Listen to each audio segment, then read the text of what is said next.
Yo creo en milagros, porque yo creo en Dios, decía ella. Es la mujer que creía en milagros. Es Kathryn Kuhlman, la mujer que amaba al Espíritu Santo con todas sus fuerzas. ¿No es acaso emocionante la historia de esta mujer? Una mujer que buscó a Dios según ella, con cada célula de su cuerpo. Ella buscaba a Dios y quería agradarlo con todas sus fuerzas. Ella siempre buscaba su voluntad y ella siempre buscaba hacer su voluntad. He leído y he escuchado historias muy impactantes, muy fuertes, muy emocionantes acerca de su vida y acerca de su fuerte búsqueda de Dios.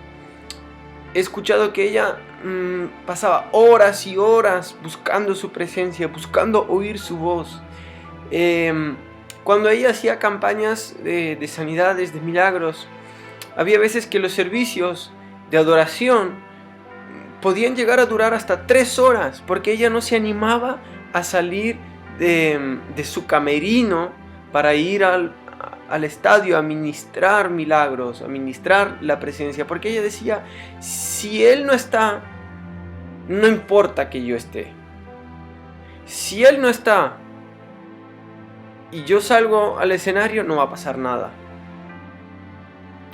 Pero si Él está, no importa si yo voy o no voy. Lo importante es que Él esté. Si Él está conmigo y yo salgo al escenario, va a haber milagros, van a haber sanidades, va a haber personas que se encuentren con Dios. Pero si salgo al escenario y Él no está conmigo, ¿para qué hacer las cosas? Kathryn decidió creer la historia de Waltrip, ¿se acuerdan? En el primer episodio. Ella contaba la historia que este hombre le contó, diciendo que su esposa lo había dejado a él, cuando en realidad él abandonó su familia. Pues ella decidió creer esa historia. Pero mientras preparaban la boda, su corazón estaba constantemente turbado. No tenía paz en su espíritu. La mayoría de la gente dice que Mr. no amaba a Kathryn en absoluto. Lo que amaba era su capacidad de atraer multitudes y reunir fondos. Este hombre era bien conocido por su codicia y su estilo de vida extravagante. Cuando se casó con Kathryn, muchas personas de 8 estados lo perseguían para cobrarle deudas. Aún la madre de Mr. rogó a Kathryn que no se casara con su hijo. Tenía esperanzas de que su hijo recobrara el sentido común y regresara con su esposa y sus hijos. Es decir, la madre de este hombre le decía: Kathryn, no te cases con él. Podemos preguntarnos entonces, ¿por qué Kathryn siguió adelante con el matrimonio? Antes de la fecha decidida para el matrimonio en Mason City, Kathryn comentó el tema con sus amigas Lori, Anthony y Helen. Lori recuerda que Kathryn dijo: es que no logro encontrar la voluntad de Dios sobre este tema. Las mujeres trataron de convencer a Kathryn de que esperara y buscara tener paz en Dios, pero ella no las escuchó. Cuando las 3 mujeres llegaron a Des Moines, camino a Mason City, Helen anunció a su amiga que no apoyaría ese acto y se quedó en el hotel. Lori estuvo de acuerdo con Helen y también se negó a asistir al casamiento. Sus mejores amigas no fueron al casamiento, pero Kathryn encontró a otra amiga que fuera testigo del casamiento entre ella y Waltrip. Durante la ceremonia, Kathryn se desmayó. Waltrip ayudó a reavivarla para que pudieran terminar de decir sus votos. La decisión deliberada de salirse de la voluntad de Dios obviamente era una muy pesada carga para ella. Recordemos que cuando hablamos de los generales de Dios, cuando hablamos de reformadores, personas que fueron usadas por Dios, pues no debemos olvidar que estamos hablando de eso precisamente, de personas que supieron rendirse a Dios, pero seguían siendo personas y estaban abiertos a cometer errores. Como dice la Biblia, Elías, que paró la lluvia durante 3 años, oró y volvió a llover. Y dice la Biblia que él estaba sujeto a las mismas pasiones que nosotros. Él cometió errores. Él mató a los profetas de Baal, pero luego le temió a una mujer. Él El otro error de Elías es que se creía el único capaz de escuchar a Dios. Se creía que era el único fiel a Dios. Cuando Dios le dijo, para el carro, espera un momento, hay otros 7000 en Israel. Tengo un remanente, tú no eres el único. Ese es un problema de los profetas, que llegan a creer que son los únicos que escuchan la voz de Dios. Cuando los recién casados regresaron a Des Moines, después de la ceremonia, Catherine hizo algo extraño. Después de registrarse en el hotel, se negó a quedarse con su nuevo esposo. Su amiga Lori Anthony dice que ella se metió en el auto y se dirigió hacia el hotel donde ella y Helen se hospedaban.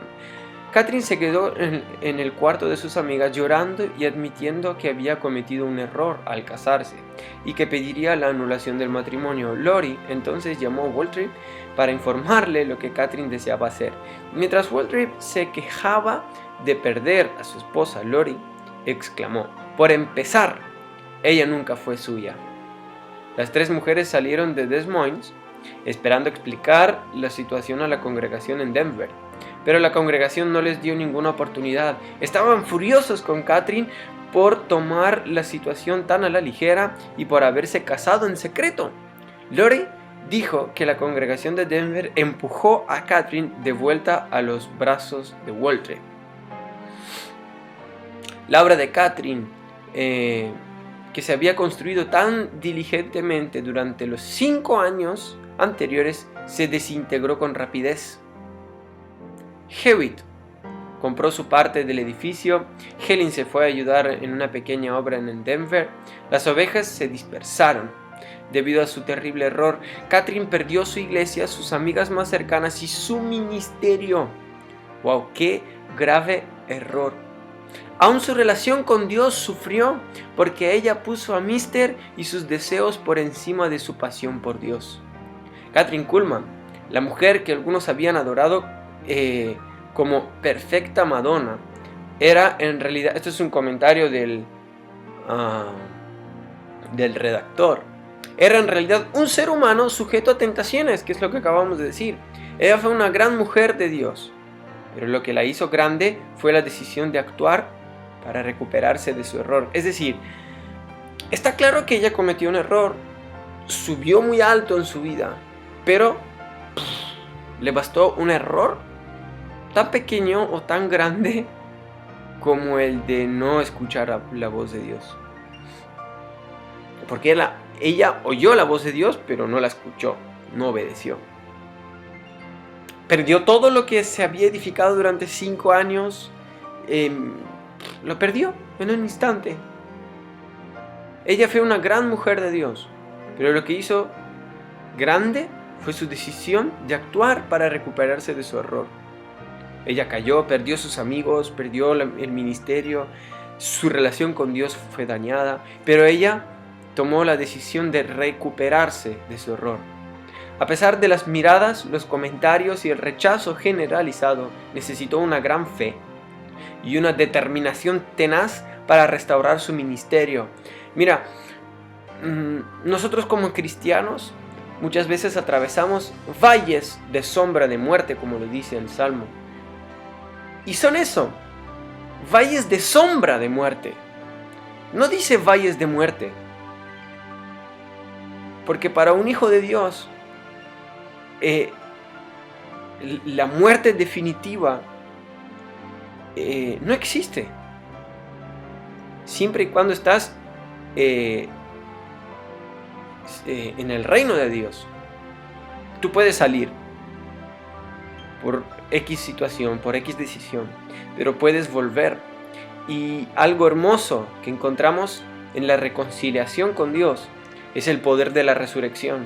Dios tiene el poder de cambiar la situación de tal manera que puede restaurar, que puede hacer que el error que cometiste se vuelva a tu favor. Ese es el misterio del poder de la resurrección.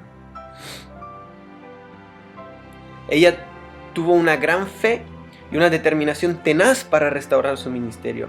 Se dice que sus propios errores fueron el origen de la gran revelación que se percibe en sus sermones sobre la tentación, el perdón y la victoria.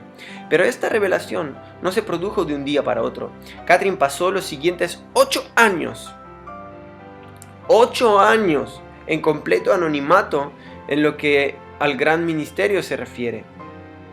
Miren, ella había construido en 5 años, con el poder sobrenatural de Dios, porque claro, en 5 años no es fácil, pero en 5 años ella construyó un ministerio con un gran alcance. En una noche lo perdió todo. Fueron necesarios 8 años para restaurar eso. Porque lo primero que había que restaurar no era su ministerio, era su corazón. Lo segundo era su relación con Dios.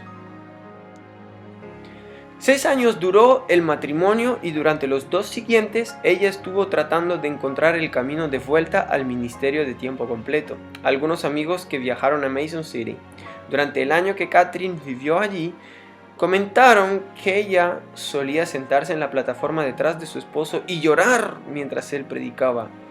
Cuando la gente de Mason City se enteró que Waltrip había mentido sobre su primer matrimonio, dejaron de asistir a las reuniones y Radio Chapel debió cerrar poco después. Era la radio que él tenía.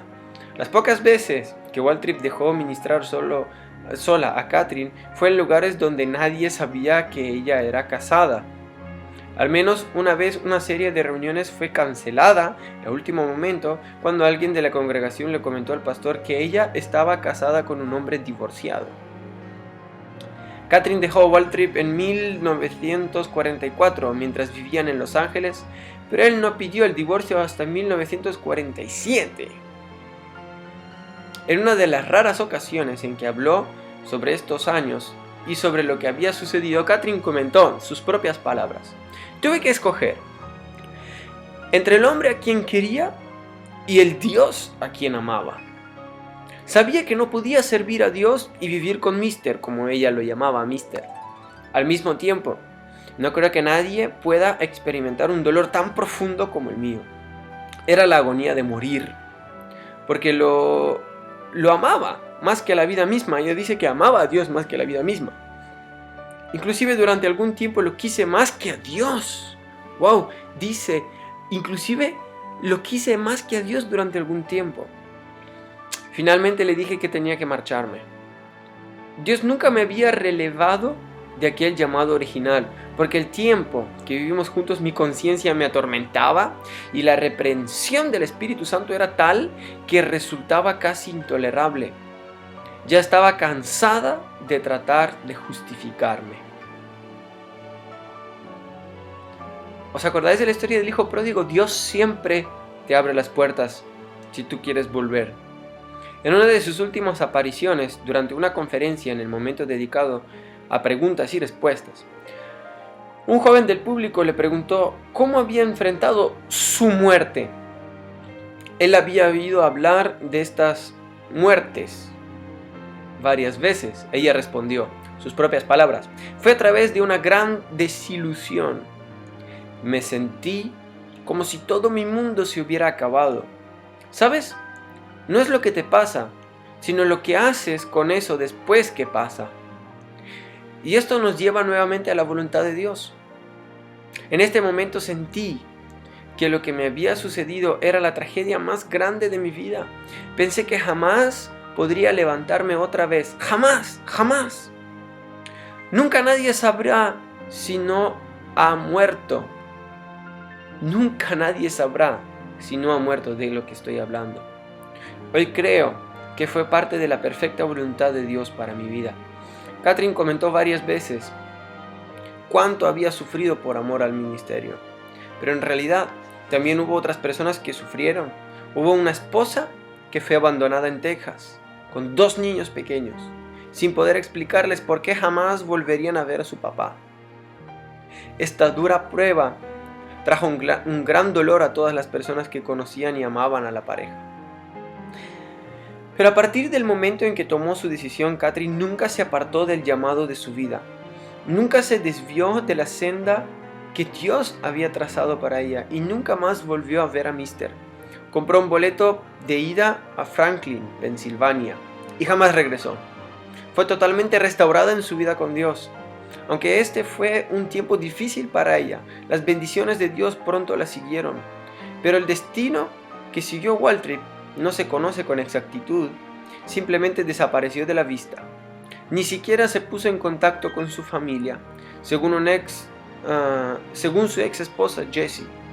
Años después, su hermano James Waltrip descubrió tristemente que Burroughs finalmente había muerto en una prisión de California, donde cumplía una condena por robar dinero a una mujer. ¡Wow! ¡Qué vueltas que dio la vida de este hombre!, ¿no es cierto? Empezó predicando el evangelio, siendo un evangelista, tenía una radio, tenía una iglesia, tenía un ministerio, tenía una mujer, tenía hijos. Y lo abandonó todo. Destrozó su vida. Porque a lo mejor su amor no era genuino. Su amor por las cosas que tenía no era genuino. Nadie jamás supo por qué Catherine eligió Franklin para su regreso. Franklin era una ciudad ubicada en la zona de las minas de carbón, en Pensilvania, colonizada por inmigrantes alemanes. Quizá Catherine se sintió como en casa allí. Quizá fue porque en ese lugar la aceptaban. Cualquiera fuera la razón, funcionó. De ahí pasó por los estados del centro-oeste y luego hacia el sur. Y luego a Virginia Occidental, Virginia y las Carolinas. En algunos lugares era aceptada rápidamente, en otros su pasado salía rápidamente a la superficie y las reuniones se cancelaban. En Georgia, un periódico se enteró de la historia de su casamiento con un hombre divorciado y la publicó. Entonces Catherine tomó nuevamente un autobús hacia Franklin. Cualquiera fuera la razón, en 1946 Catherine salió del desierto y entró en la tierra prometida de su verdadero ministerio. Después de una gira poco exitosa por el sur, fue invitada a realizar una serie de reuniones en el Gospel Tabernacle ubicado en Franklin, Pensilvania. El tabernáculo había sido famoso desde que Billy Sunday predicara allí, y las reuniones de allí fueron tan gloriosas como si los últimos 8 años jamás hubieran existido. Poco después de iniciar sus reuniones en el tabernáculo, comenzó un programa diario en la radio WKRZ en el Oil City, Pensilvania. A los pocos meses, la respuesta de la gente era tal que sumó otra estación de Pittsburgh. Repentinamente, en lugar de que las personas la acosaran, Catherine se vio inundada de correspondencia. La estación de Oil City finalmente debió prohibir a las personas que entraran al estudio, porque no se podía trabajar. La Segunda Guerra Mundial acababa de terminar y muchas cosas escaseaban aún, pero la estación se llenó de medias de nylon después de que Catherine mencionara en el aire que se le había corrido el último par que tenía, que le había roto. Esto es curioso con el tema de las medias, especialmente las medias de mujeres. Al principio se fabricaban con un material que se rompía muy fácilmente. Se rompían muy fácilmente porque faltaban más descubrimientos. Creo que son descubrimientos químicos que faltaban. Entonces, antes de que ocurrieran esos descubrimientos, pues las medias que se ponían las mujeres se les rompían enseguida, hasta que descubrieron, claro, porque dice que eran medias de nylon, entonces eso se rompía fácilmente. Y luego fueron evolucionando, igual que con todas las cosas, igual que con toda la ropa ha ido evolucionando, pues las medias también evolucionaron. En esta época del fin de la guerra, el Espíritu Santo se movía para restaurar al cuerpo de Cristo por medio del don de la sanidad. Las grandes campañas de sanidad estaban al orden del día. Grandes sanidades se producían a través de los ministerios de hombres como Oral Roberts, William Branham, Jack Q. Gordon Lindsay, fundador de la revista The Voice of Healing, la voz de sanidad. El Instituto Cristo para las Naciones publicaba las noticias de estas grandes campañas en su revista. En ese momento, Catherine aún oraba principalmente para que las personas fueran salvas, pero también comenzó a orar e imponer las manos a quienes necesitaban sanidad. Aunque no le agradaba que la consideraran uno de los que sanaba por fe, comenzó a asistir a las reuniones de estos ministros para averiguar más sobre este fenómeno de Dios. No tenía la más mínima idea de que esta área del ministerio le daría fama internacional. Después de observar las diversas campañas, Catherine salía de ellas con mayor entendimiento. Aunque siempre tuvo preguntas sin respuestas sobre la sanidad divina, estableció un patrón para su ministerio. En sus palabras: en los comienzos de mi ministerio me perturbaban en gran manera muchas cosas que veía que sucedían en el campo de las sanidades divinas. Me confundían muchos de los métodos que vi que se empleaban. Me disgustaban las formas poco sabias de actuar que veía, ninguna de las cuales podía yo asociar con la acción del Espíritu Santo o la naturaleza de Dios. Y hasta el día de hoy no hay nada que me sea más repulsivo que la falta de sabiduría. Hay algo que no puedo soportar y es el fanatismo, las manifestaciones de la carne que traen reprobación sobre algo que es tan maravilloso y sagrado. Es decir, ella quería lo tangible, lo real. Ella no quería asociarse con nada que fuera falso, nada que fuera una imitación de un don o de una obra del Espíritu Santo. Catherine continuó hablando de las cosas que había visto en estas reuniones y que le habían hecho doler el corazón. Durante el resto de su vida continuó exhortando a las personas a encontrarse en Jesús y en nadie más. Después de asistir a una reunión en Erie, Pensilvania, dijo: comencé a llorar. Era un llanto incontrolable.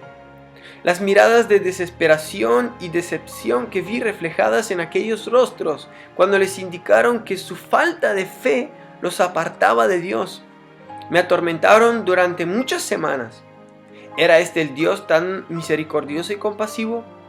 Abandoné la carpa llorando de indignación y levantando los ojos al cielo, exclamé: se han llevado a mi Señor y no sé dónde le han puesto. Es interesante notar que Kathryn Kuhlman decidió no asociar su ministerio con la publicación de Gordon Lindsay, La Voz de Sanidad.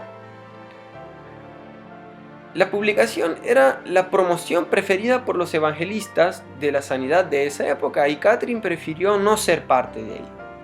Muchos de estos evangelistas eran sinceros y honestos, pero otros se dieron al sensacionalismo y utilizaban métodos cuestionables en su ministerio. El momento en que Kathryn vio en la palabra de Dios que había sanidad para el creyente, al mismo tiempo que salvación, fue también el momento en que comenzó a comprender la relación del cristiano con el Espíritu Santo. En 1947, Kathryn comenzó a enseñar varias lecciones sobre el Espíritu Santo en las reuniones del tabernáculo.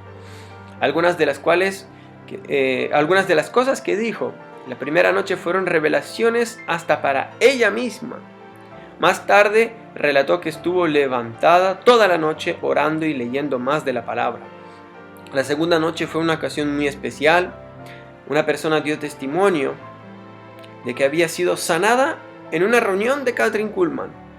Una mujer se puso en pie y testificó. Es que, miren, cuando traemos a Dios, cuando traemos su presencia, cuando viene el Espíritu Santo, si le damos libertad, porque algo que dice la Escritura, entre las cosas que podemos hacer es entristecer al Espíritu Santo, pues con pecados, con palabras, con nuestras acciones,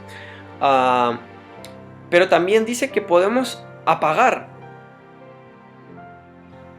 podemos frenar su acción. O sea, Él puede venir y Él quiere hacer su obra, pero lo podemos frenar. Ahora, si le damos libertad, y no precisamente hablamos de sanidad, pero simplemente hablamos de Jesús, hablamos del Espíritu Santo, pues Él viene, Él está aquí, de hecho Él está ahora mismo aquí. Y si nosotros le damos la libertad, pues Él, aunque no oremos por sanidad, Él va a sanar. Aunque no hablemos de liberación, Él va a liberar. porque Él vino a hacerlo. Entonces, aunque ella en esa reunión no hubiera predicado de sanidad, si le dio libertad del Espíritu Santo, el Espíritu Santo va a sanar. Una mujer se puso en pie y testificó que había sido sanada mientras Catherine predicaba la noche anterior, sin imposición de manos, sin que Catherine siquiera supiera lo que estaba sucediendo. Esta mujer había sido sanada de un tumor. ¡Wow! ¡Wow! Había ido al médico ese mismo día para confirmar su sanidad antes de asistir al culto vesperino. Es decir, era una sanidad confirmada médicamente. Era una mujer que había ido a la reunión de la que se habló del Espíritu Santo, según dijo ella, trajo mucha revelación, y Kathryn Kuhlman no oró por esta mujer, pero esta mujer fue sanada. Eso demuestra que fue Dios mismo, fue un hecho portentoso de Dios. Nadie oró por ella. Esa es la obra del Espíritu Santo. Algo que quería añadir a esto, que dice, sin imposición de manos, sin que Catherine siquiera supiera lo que estaba sucediendo, esta mujer había sido sanada de un tumor. Un tumor. Hoy en día empecé a escuchar de un montón de gente enfermando de tumores, cánceres. Esta mujer había ido al médico ese día para confirmar su sanidad. Ella confirmó su sanidad porque decía, yo quiero contar testimonio, pero no quiero contar, como decía Catherine, yo no soy fanatismo, o sea, cosas de la carne. O sea, cuando hablamos de fanatismo, en este caso estamos hablando de cosas de la carne. Pues algo que quiero destacar es que a veces hemos perdido la capacidad de asombrarnos de las cosas de Dios. Y decimos, bueno, ella fue sana de tumor, oh, gloria a Dios. Pero no nos damos cuenta de que esta mujer iba a morir. Estaba muriendo. Tenía un bicho por dentro que se la estaba comiendo a ella misma. Era un demonio eso que se la estaba comiendo. Y esta mujer fue liberada de eso. Es decir, Dios le añadió años de vida a ella. Es impresionante. Dios interviniendo en la vida de hombres normales, con problemas diarios, sanando, transformando, prosperando, proveyendo.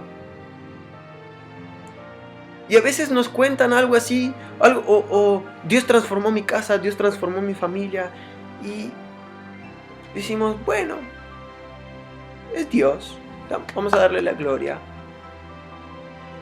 Y no nos damos cuenta de que Dios, el todopoderoso Dios, el que puede con un suplido de su boca, con un poquito de aire, puede destruir todo lo que nosotros conocemos por el mundo visible. Él puede ser así, que todo desaparezca. Y ese Dios decidió intervenir en la situación de una mujer. De una mujer. A mí eso me lleva a pensar de que esta mujer que fue sanada de tumor no es más que yo. Dios me ama a mí tanto como ama a esta mujer. Y si Dios sanó a una mujer de un tumor sin que nadie orara por ella, pues ¿por qué Dios no lo puede hacer por mí? Es que no hay ninguna razón. Es el mismo Dios. La Biblia dice, Jesús es el mismo de ayer, de hoy y para siempre. Jesús es el mismo que resucitó a Lázaro, que resucitó a la niña, que liberó al joven endemoniado, que liberó al gadareno. Jesús es el mismo. Al domingo siguiente se produjo el segundo milagro. Vamos a hacer una cosa, te animo a que mientras estamos leyendo esto, creas por un milagro. Yo no hago milagros. Yo no conozco persona alguna que en sus fuerzas haga milagros. Si hace milagros es que es un brujo o algo por el estilo. Un farsante. Yo no hago milagros. Pero mi Dios sí que hace milagros. Yo creo por milagros. Yo oro por personas enfermas. A veces se han sanado, otras no. Voy a compartirte esto. He orado por algunos hombres de negocios y los he visto prosperar. Hace poco, el Señor puso una palabra en mi corazón. La palabra era el año del favor, el año del jubileo. Me acerqué, yo no sabía nada. Me acerqué y se lo dije a un hombre de negocios. Le dije, mira, yo estoy orando por X cosas y Dios me respondió con esta palabra, el año del jubileo. Yo no sé por qué, pero me acerqué y se lo compartí. Le dije, mira, pues si a ti te bendice esto, tómalo como una palabra de parte de Dios. Y él me dijo, mañana estoy yendo al banco para pedir un préstamo. Y le dije, pues ahí tienes una palabra de Dios. Ve con esa palabra, le dije. Ve creyendo que es el año del favor para ti. Ve creyendo que el favor de Dios está sobre ti. ¿Y saben qué? A las 2 semanas, porque se le había olvidado esto, a las 2 semanas viene y me dice, se me había olvidado decirte, el banco ya me concedió el préstamo. ¿Y por qué yo sé que esto es un milagro? Porque en el tiempo en que estamos, los bancos no dan dinero. Los bancos no conceden préstamos. Es un milagro del favor de Dios. Al domingo siguiente se produjo el segundo milagro.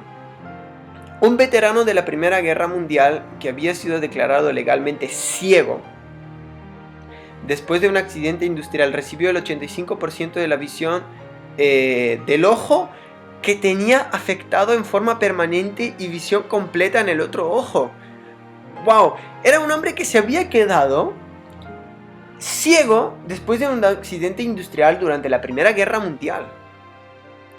Fue sanado totalmente de un ojo y en el otro ojo se le recuperó hasta el 85%. Escuchen, era un hombre ciego. Una vez que comenzaron las sanidades y los milagros, las multitudes que Catherine atraía al tabernáculo eran aún mayores que las de Billy Sunday. Yo no sé quién es este. Dios comenzó a prosperar el ministerio en gran manera, pero los adversarios, movidos por el diablo, también se infiltraron tratando de socavar la obra y el fluir del Espíritu Santo en el ministerio de Catherine. Miren, yo sé que van a venir haters. Cuando yo publique esto, van a venir haters. Y van a comentar esto. Y van a decir que Kathryn Kuhlman es una bruja, una satanista. ¿Y saben por qué lo hacen? Número uno, porque el diablo está enojado.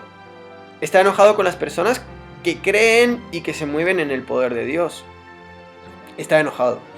Pero luego hay algo que los religiosos, no importa de qué religión, que los religiosos no soportan. Y es que los religiosos quieren hacer a Dios a su imagen y semejanza. En vez de ser ellos transformados a la imagen y semejanza de Dios, ellos quieren hacer a Dios a su imagen y semejanza. Entonces, un religioso no puede comprender, igual que los fariseos de antaño, no puede comprender cómo es que el Espíritu Santo va a tocar a una monja. ¿Cómo puede ser que en una reunión multitudinaria de milagros y del Espíritu Santo haya un sacerdote católico levantando las manos y siendo tocado por Dios, siendo sanado, siendo restaurado? Pero ¿saben qué es lo que no saben estas personas? Que Dios en su palabra dice que toda rodilla se doblará para adorar a Jesús. Toda rodilla. Entonces uno de los propósitos de la creación, de toda la creación, hombres, mujeres, los pajaritos, todo, es adorar a Dios. Es un propósito principal. Dios comenzó a prosperar su ministerio en gran manera. Pero los adversarios movidos por el diablo también se infiltraron, tratando de socavar la obra y el fluir del Espíritu Santo en el ministerio de Catherine. Es que ¿saben qué pasa? Que aunque nosotros con nuestra mente religiosa no lo entendamos, nadie le puede poner freno al Espíritu Santo si Jesús dijo que si la iglesia no avanza el reino, lo van a hacer piedras. Es que Dios es capaz de usar hasta un burro. Entonces, no le podemos poner freno a Dios y decir, no, Dios solo se mueve en la iglesia. Dios no se mueve en la calle. El ataque vino de parte de M.J. Maloney y otros que estaban en la junta directiva del tabernáculo. Maloney insistía en que según el contrato tenía que recibir un porcentaje determinado de todos los ingresos del ministerio, incluyendo aquellos obtenidos por medio del ministerio radial y de la propaganda postal. Amor al dinero. Catherine no accedió a sus exigencias. Maloney la amenazó con entablar una demanda legal. El espectáculo se produjo cuando Maloney cerró con candado el edificio, impidiendo entrar a Catherine. Luego se inició una pelea entre los seguidores de Catherine, que eran mineros, y los hombres de Maloney, que culminó con los mineros rompiendo los candados para que los cultos pudieran continuar. La confrontación terminó cuando la gente de Catherine reunió $10,000. Recordemos que en aquella época $10,000 era mucho dinero, era como si dijéramos hoy $100,000, y compró una vieja pista de patinaje sobre hielo y abrió un nuevo tabernáculo, el Templo de la Fe, en las cercanías de Sugar Creek. Era el doble de grande que el edificio de Maloney y estuvo repleto de gente desde el primer culto. Irónicamente, durante estos días cruciales y agitados de 1947, sucedió otra cosa sorprendente. Una noche Catherine escuchó un golpe en la puerta. Cuando abrió, se encontró con el comisionario vestido en ropa de civil. Venía a decirle que Mr. había iniciado una demanda de divorcio en Nevada y que esa mañana su oficina había recibido los papeles en los que ella figuraba como demandada. Catherine bajó la vista y vio los papeles en la mano del comisario. No levantó la cabeza. Comprendiendo su pena y su vergüenza, el hombre la tocó en el brazo, ya que había estado asistiendo a los cultos de Catherine y sabía que ella había sido enviada por Dios a ese lugar.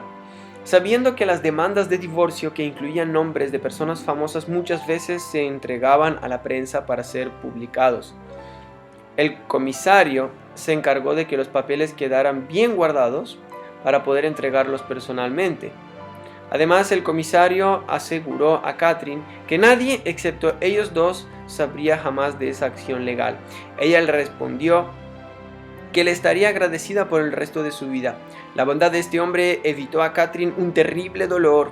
7 años más tarde, los reporteros finalmente se enteraron del divorcio. Pero para ese entonces ya el ministerio de Catherine estaba tan extendido que no podía ser afectado por viejas noticias. Los cultos continuaron realizándose en la renovada pista de hielo y se extendieron a las ciudades vecinas y al auditorio Stambaugh en Youngstown, Ohio. El Espíritu Santo había encontrado un ministerio que no se trataría de quitarle la gloria por lo que él estaba haciendo, ni por los resultados de su obrar.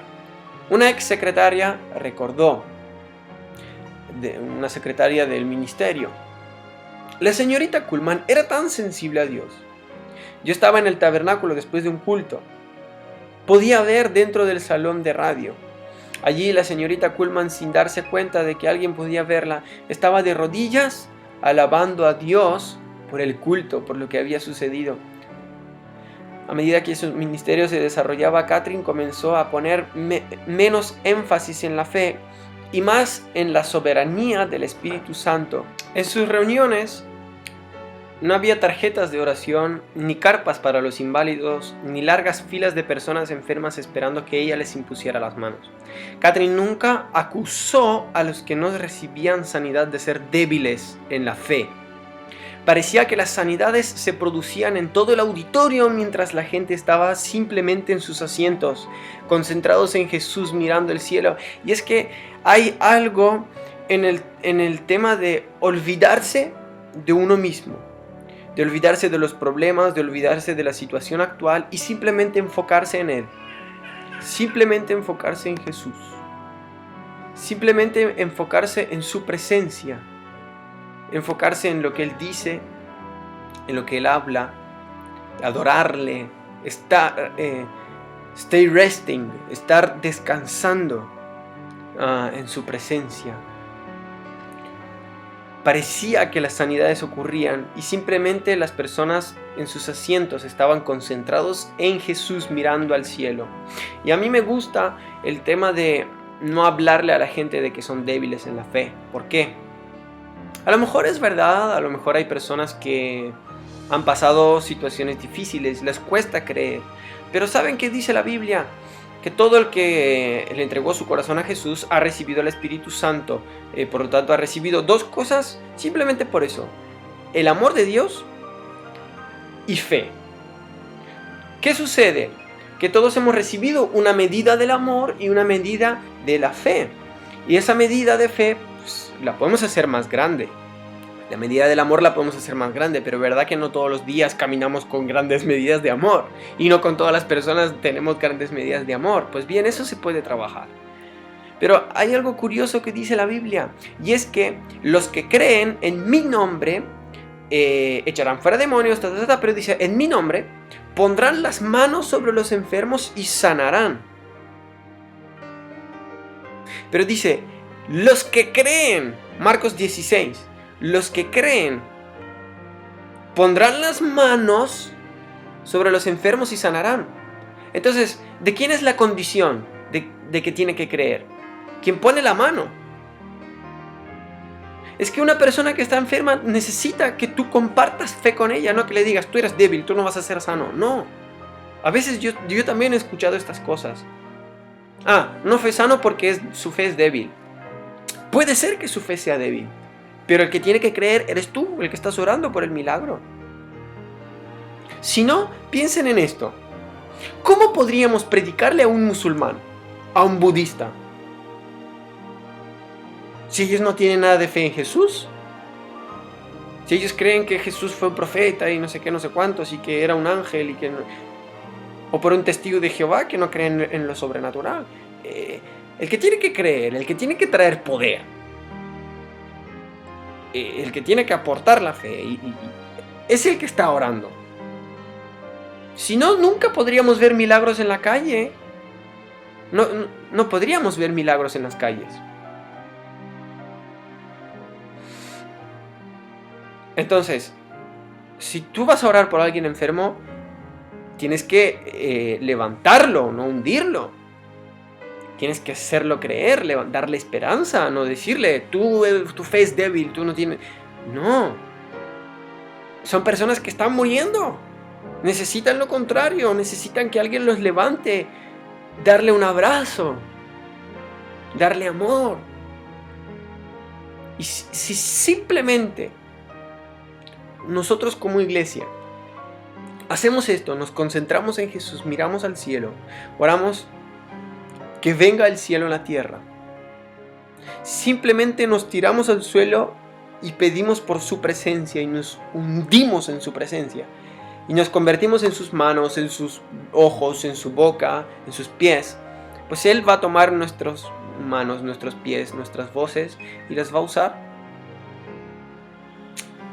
En su primera reunión en Carnegie Hall, en Pittsburgh, el custodio le dijo que ni siquiera las estrellas de la ópera podían llenarlo, pero ella insistió en que pusieran suficientes sillas para llenar el auditorio. Fue bueno que lo hiciera porque todas las sillas fueron ocupadas. El primer culto fue una tarde y el salón estaba atestado de gente. En esa noche se realizó un nuevo culto para dar lugar a la multitud. Jimmy Miller, Charles Beebe ministraron en música en esos cultos y continuaron ministrando con Catherine hasta el final. El ministerio radial se expandió y para noviembre de 1950 la gente comenzó a insistir para que Catherine se mudara a Pittsburgh en forma permanente. Hasta Maggie Hartner, la mujer que se convertiría en su brazo derecho, insistió a que se mudara. Catherine se rehusaba. queriendo ser fiel a la gente de Franklin, que la había apoyado y había estado a su lado, quienes la habían aceptado y amado cuando nadie más la quería. Pero una señal del cielo finalmente convenció a Katherine de que se mudara a Pittsburgh. En respuesta a los pedidos, Katherine anunció: "Hey, gracias por haber visto este video hasta el final, me despido hasta la próxima. Y no olvides suscribirte en este canal para recibir más recursos que inspirarán tu vida y tu relación con Dios".